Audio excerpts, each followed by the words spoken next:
Ćao ljudi, dobrodošli u još jedan Mobos Data unboxing video. Danas odpakujemo LG K10 Dual. Dakle, radi se o Dual SIM verziji modela K10. Ovako izgleda njegovo fabričko pakovanje.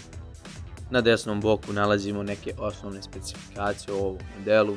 5.3-inčni HD ekran, 13 megapiksela i 5 megapiksela kamera i 2300 mAh baterija. Zadnji dio izgleda ovako. I na lijevom boku nalazimo naljepnicu sa osnovnim informacijama o modelu, dakle verzija i boja uređaja. Imamo white verziju. Pogledat ćemo sad šta se nalazi u pakovanju. Dakle, nakon što otvorimo kutiju, prvo što vidimo jeste sam telefon. Dolazi u zaštitnoj foliji. Na ekran je unaprijed zalijepljena promotivna folija sa nekim specifikacijama o modelu, znači dijagonala ekrana, kakvo staklo je korišteno i rezolucijama kamere. Uređaj izgleda ovako, dakle 5.3-inčni ekran, zgodan telefon u ruci. Ovo je takozvana budžet klasa iz LG-a za 2016. godinu.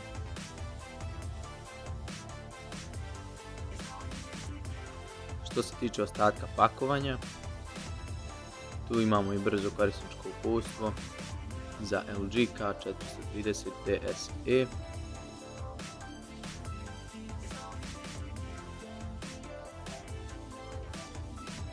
Kao što smo vidjeli i kod modela drugih proizvođača, baterija dolazi odvojeno. Dakle, radi se o klasičnoj Li-ion LG bateriji kapaciteta 2300 mAh.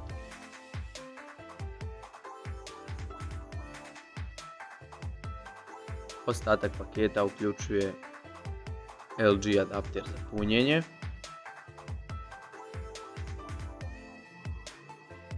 u kombinaciji sa micro USB kablom, služi za punjenje uređaja.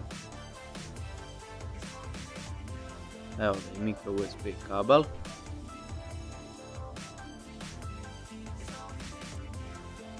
Služi za prijenos podataka i punjenje uređaja. I za kraj tu su i LG slušalice. Klasične 3,5 mm slušalice. Nisu bubice.